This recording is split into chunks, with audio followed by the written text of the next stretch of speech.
Try that again. Hey everyone, it's Friday, January 2014. Hi everyone. Third time's a charm. It's Friday, January 14th, 2022. And welcome to another episode of Live with Virginia NORML. I'm J.M. Padini, the Development Director for the National Organization for the Reform of Marijuana Laws and the Executive Director of the State Chapter Virginia NORML. As always, we're going to talk all things cannabis in the Commonwealth, and we are going to take a deep dive into 2022 Virginia General Assembly, which gavelled in this week. And wow, there are already a lot of bills. Cassidy, you should count the bills for me. Hey friends. Hey Daniel, good to see you. Hey Brian. Oh, hey Paul. Paul wants to get right into it right away with what about the decriminalization of marijuana at the federal level? Yeah, Paul, what about it? That's going to take an act of Congress. And we've made substantial progress in the U.S. House of Representatives, but not so much in the Senate. So, while it's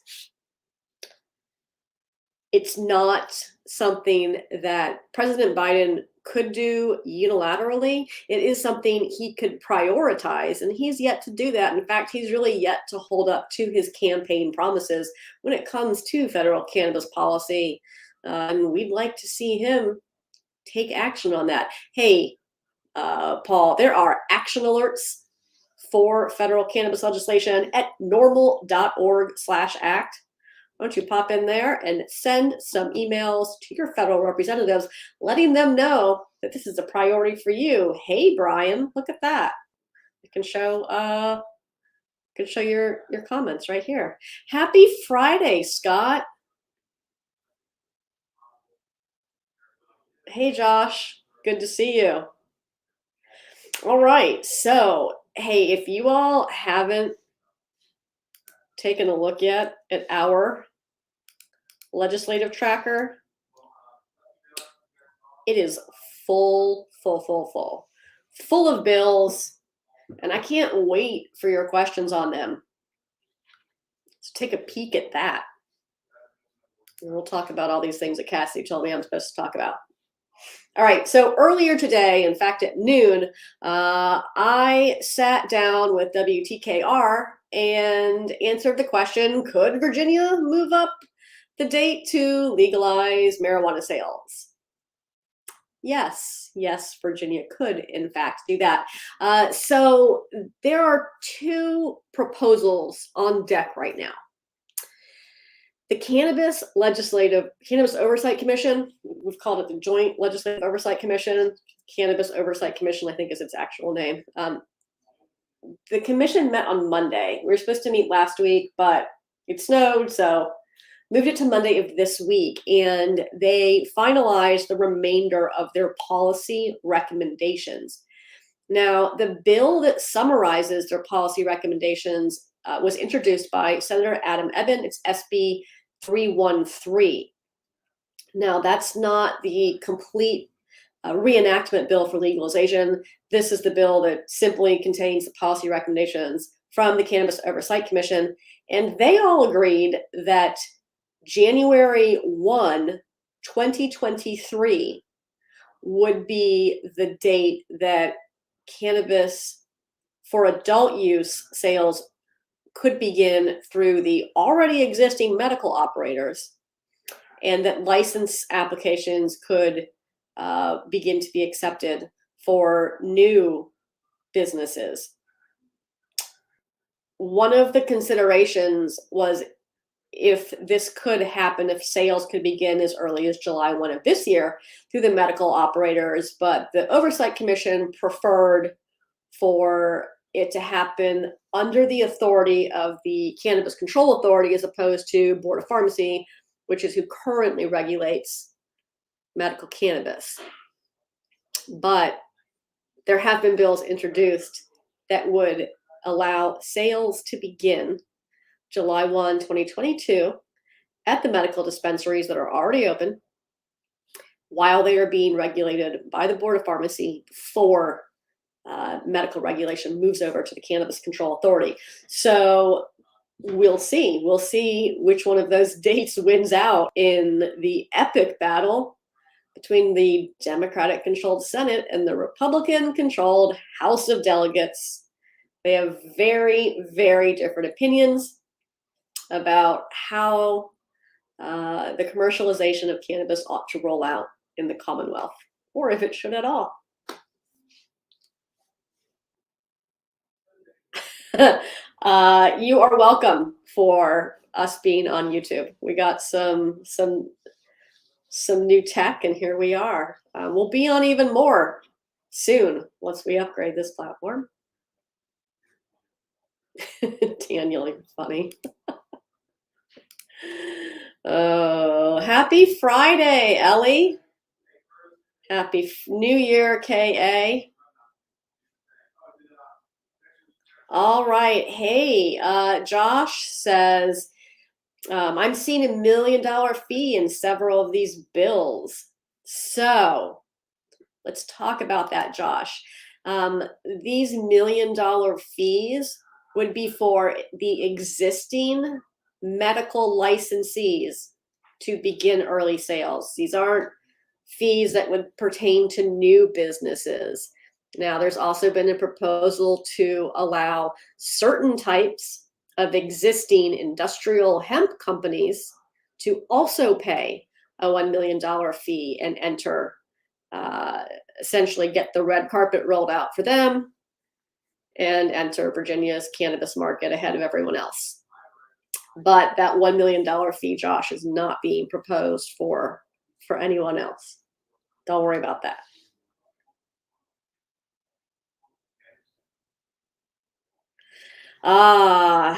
KA, we will probably broadcast some of the content from the 2022 Virginia Cannabis Conference. We'll probably live stream some of that. I don't know if it'll look like this or if it will just be direct to Facebook Live, but we'll put some of that content out there.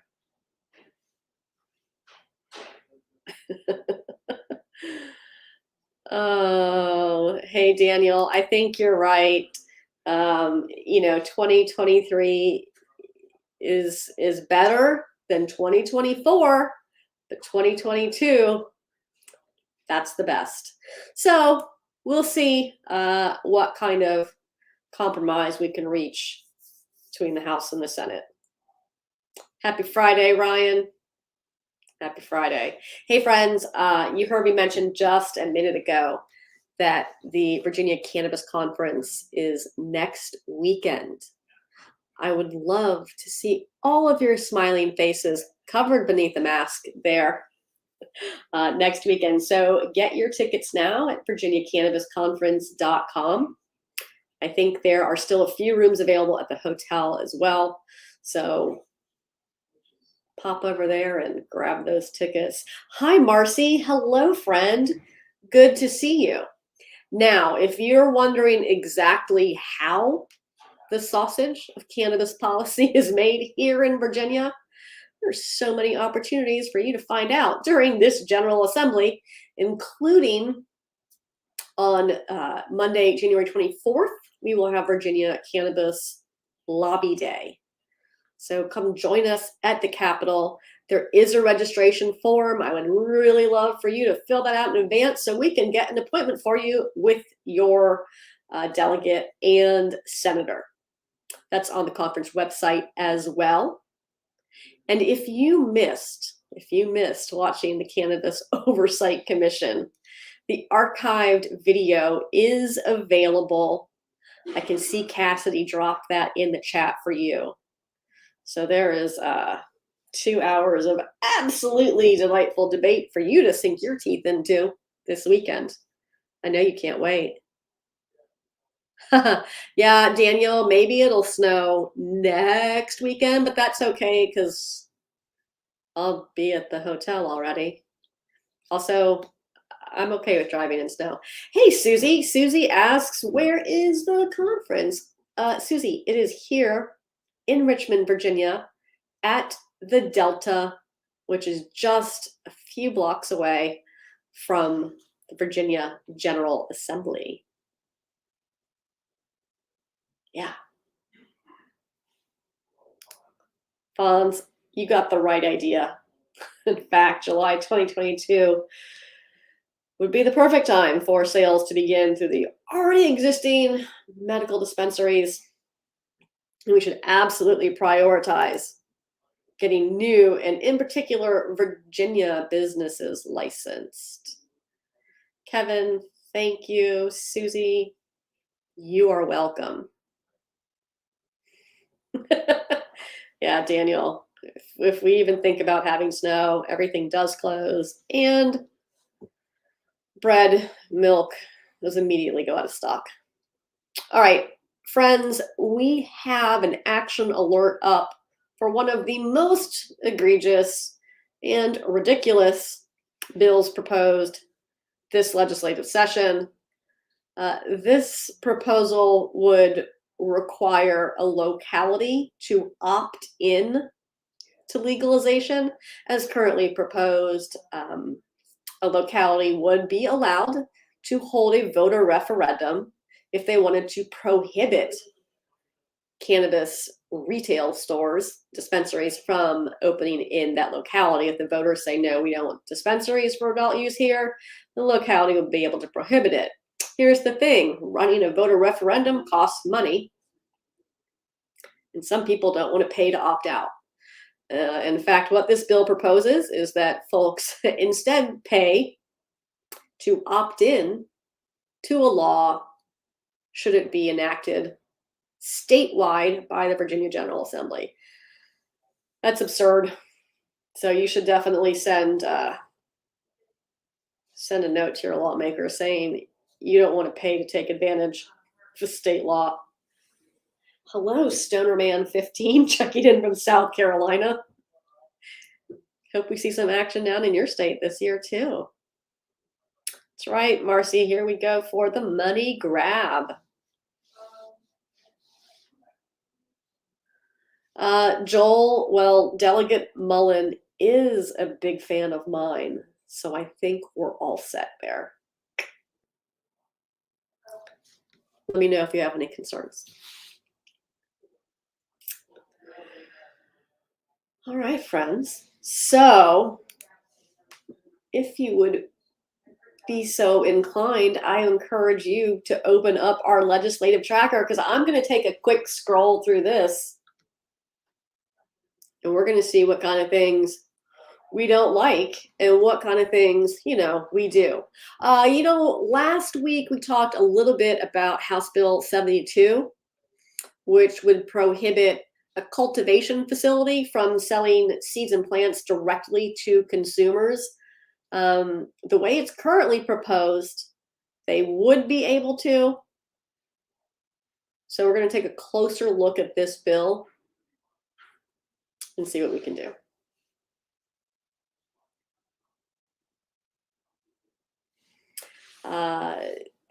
Delegate Danny Marshall has proposed a bill, House Bill 176, that would essentially allow large industrial hemp processors to vertically integrate as cannabis processors without going through a competitive licensing process. Delegate Keith Hodges introduced a bill, House Bill 211. And this honestly is a good bill. It's a standalone bill that would allow the existing medical operators to begin adult use sales. And this is the 7/1/22 date that we talked about. Some of this language is going to be included in the larger reenactment bill, but should that bill fail, it's good to have standalone bills, single issue bills like this on deck as well. Delegate Dawn Adams, a big thank you to her for introducing House Bill 287. This would replace the term marijuana throughout the Code of Virginia with cannabis.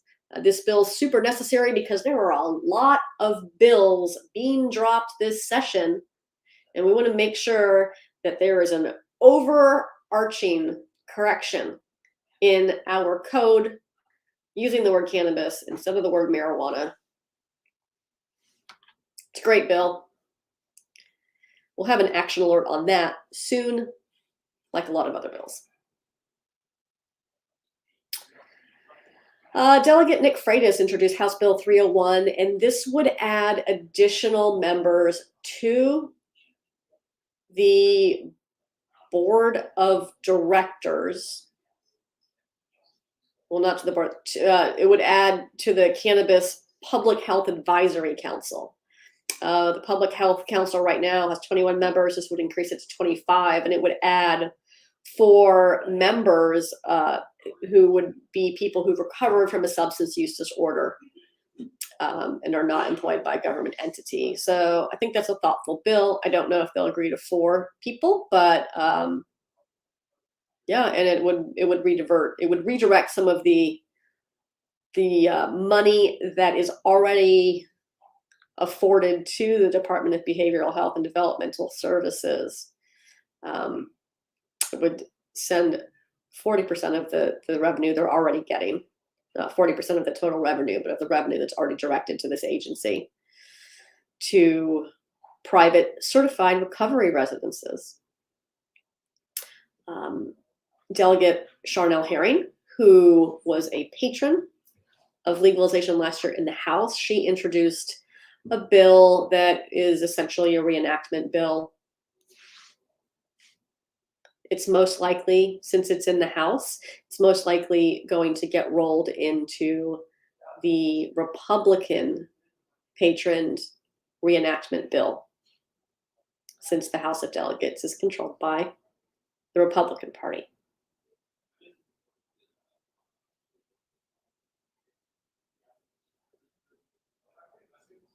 Delegate Lopez is proposing that the Public Health Advisory Council include at least 1 member who is an alumni of an institution of higher education at which Hispanic students comprise at least 25% of the institution's full-time undergraduate enrollment. We have Delegate Weber introducing his own version of regulatory framework for legalization. We have Senator Norman with the bill that proposes reallocating the revenue from statewide cannabis sales tax that's currently going into the Cannabis Equity Reinvestment Fund and redirecting it into the general fund. This is called an I Don't Like Social Equity bill. And since it's in the Senate, we don't see that going anywhere. Hey, Keith, good to see you.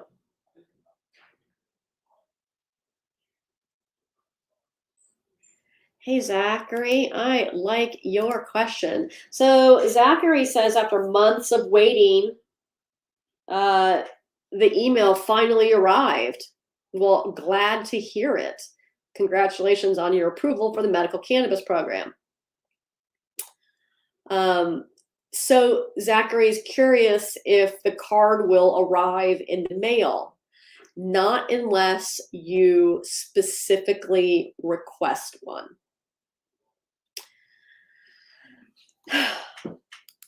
Now, since you asked, Zachary, this is a great time to bring up Senator Dave Marsden's bill, SB 542. This bill mind-blowingly comes at the request of the Virginia Board of Pharmacy. You'd think it came from us, but in fact, Board of Pharmacy requested this bill, and it would essentially end patient registration. It's brilliant. It's exactly what we need. This bill would is this the one?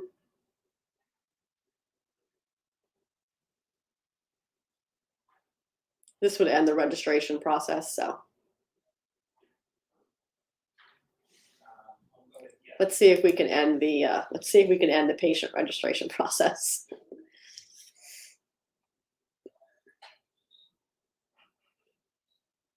Robert says Virginia needs to understand that the illicit market will always be there. Might as well do it the right way. Happy Friday, Nicole. Zachary, you're welcome.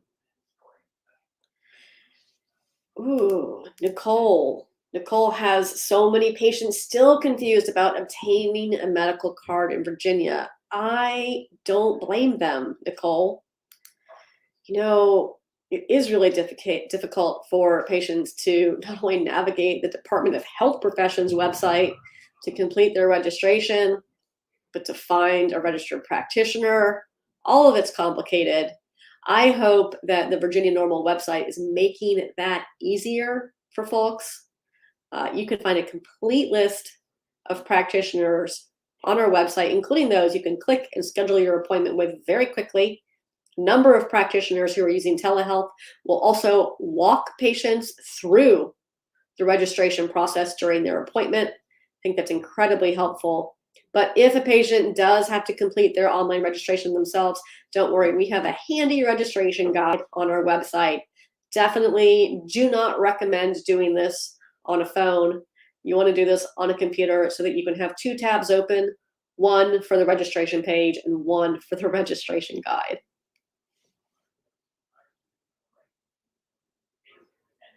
Good to know you're already referring people there. Oh, Jennifer's got a great question. Are there employment protections without patient registration? There sure aren't. There are limited employment protections for registered patients, and Delegate Dan Helmer has introduced a bill to strengthen those employment protections. He has House Bill 461, and this bill would add a definition for employee and add a definition for employer to clarify that it includes people who are employed at the state, at the county, city, local level.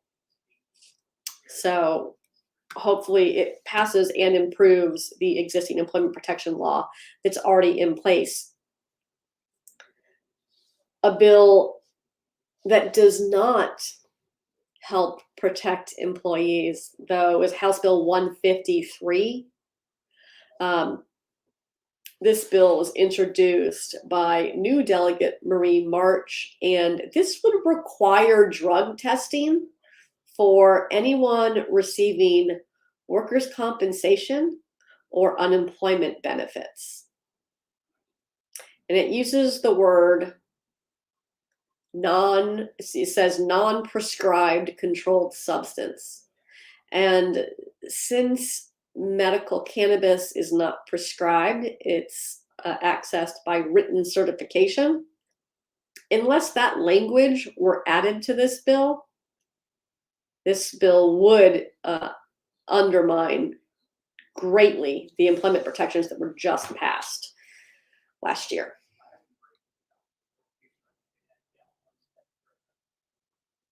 Yeah, it is backwards, isn't it? It sure is.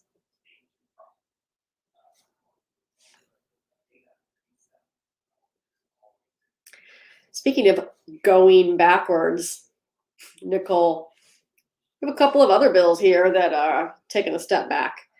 We've got House Bill 1030, and this bill is one of the repeal bills that were introduced to repeal the progress that was made in the 2021 session.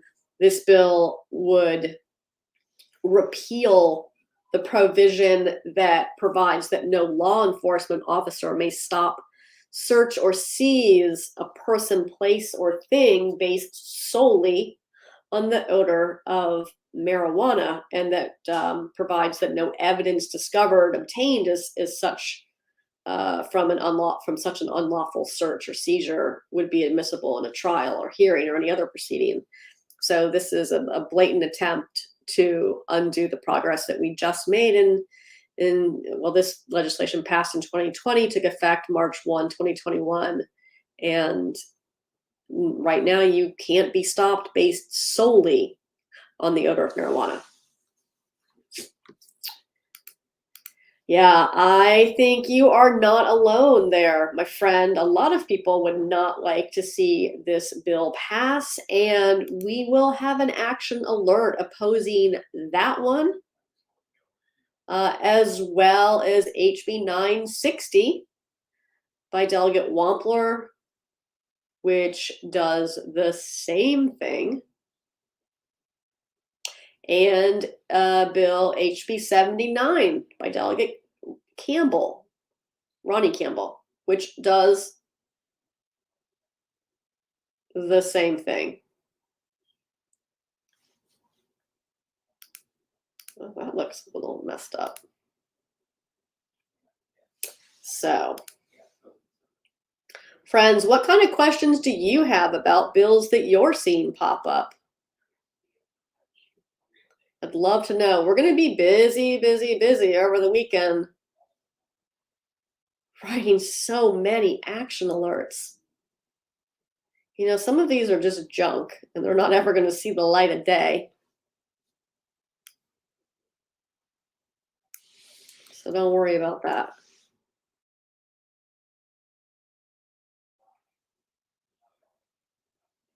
Some of them are truly terrifying. You know, there's a very slim Democratic majority in the Senate.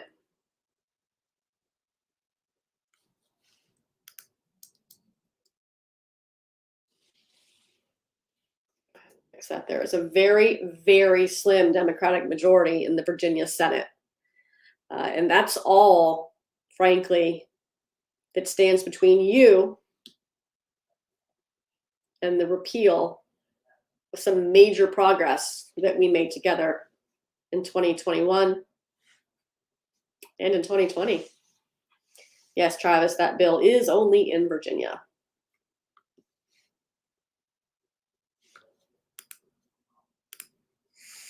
Nicole, you are correct. I mean, to be fair, it's always open season on people who are from marginalized communities. And that would just make it even worse.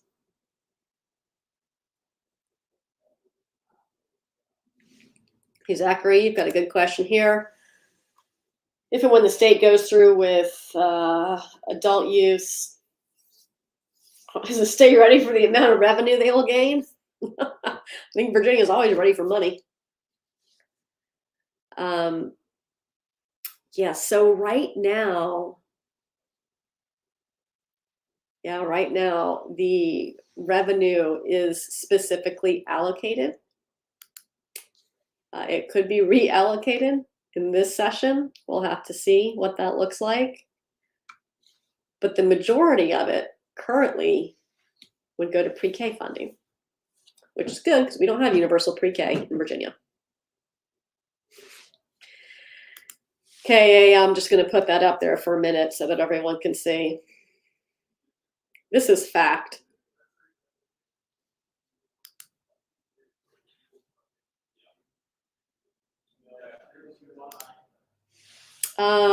Nicole, no, we haven't had any legislative conversations about regulating provider pricing for certifications.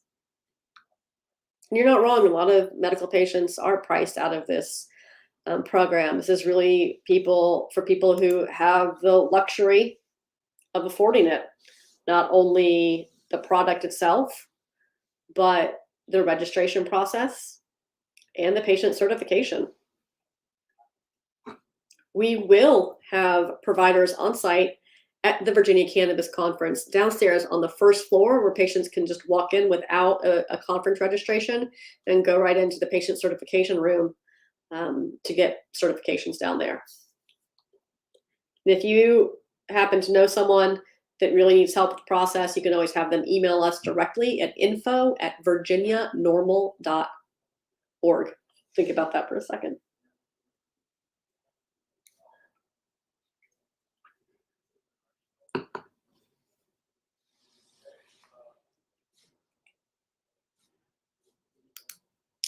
The only thing about this, Josh, is then are we asking law enforcement to like go in and sex plants? I mean, I think we're good with where we are. Sure, everything could be better, but let's recall that the original proposal was 2 immature and 2 mature plants, to which I said, what, is law enforcement going to go in and measure plants? All of this seemed ridiculous. So we're fortunate that we're at 4 plants. Let's get through this session. We'll talk about expanding that. Yeah, Jackie, Jackie, you make a good point here. It does help when the right people are in office.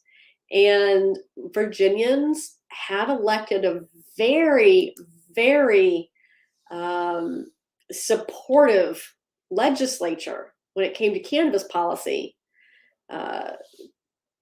previously. So we had them in office for 2020 and for 2021, and we saw some really incredible progress.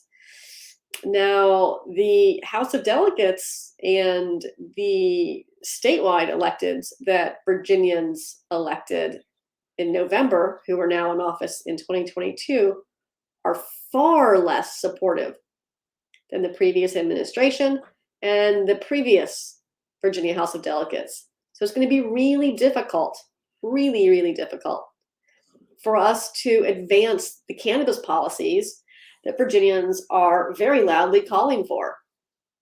We can only do so much with who you give us. And you didn't give us your best, friends. So we'll see what we can do.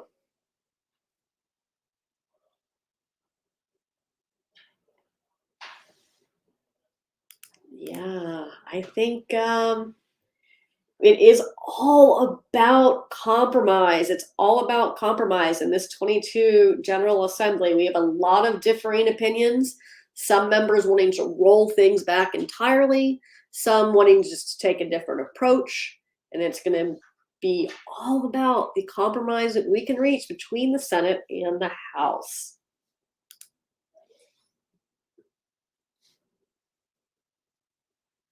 Nicole, I don't know what prices will be for certifications, but please encourage folks to come.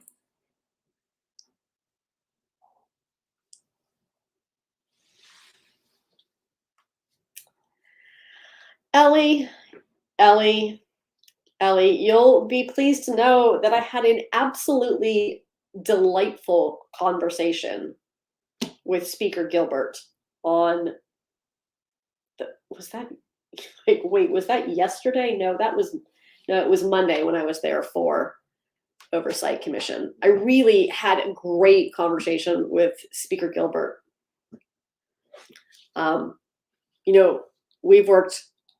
We've been before his many committees for numerous sessions.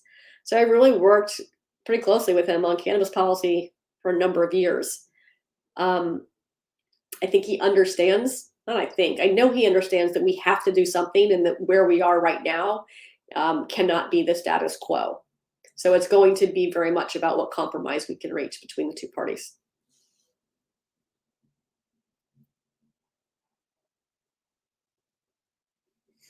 Well, Nicole, if you are not able to attend the conference, you're always welcome to give your ticket to someone else. Just send us an email and let us know.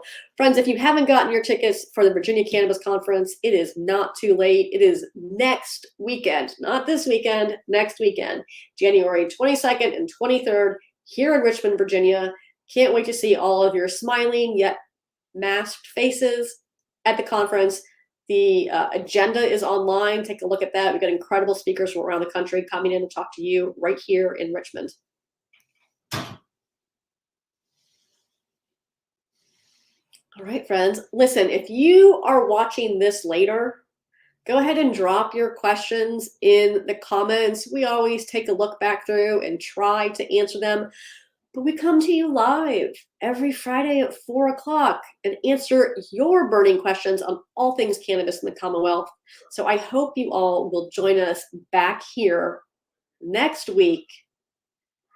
Things are really going to be heating up in the Virginia General Assembly as we get closer and closer to debate on the many cannabis bills. Shanna, hi friend. I appreciate all you do. I hope you're going to come up sometime during the session as well. Hey, Zachary, this is a good question.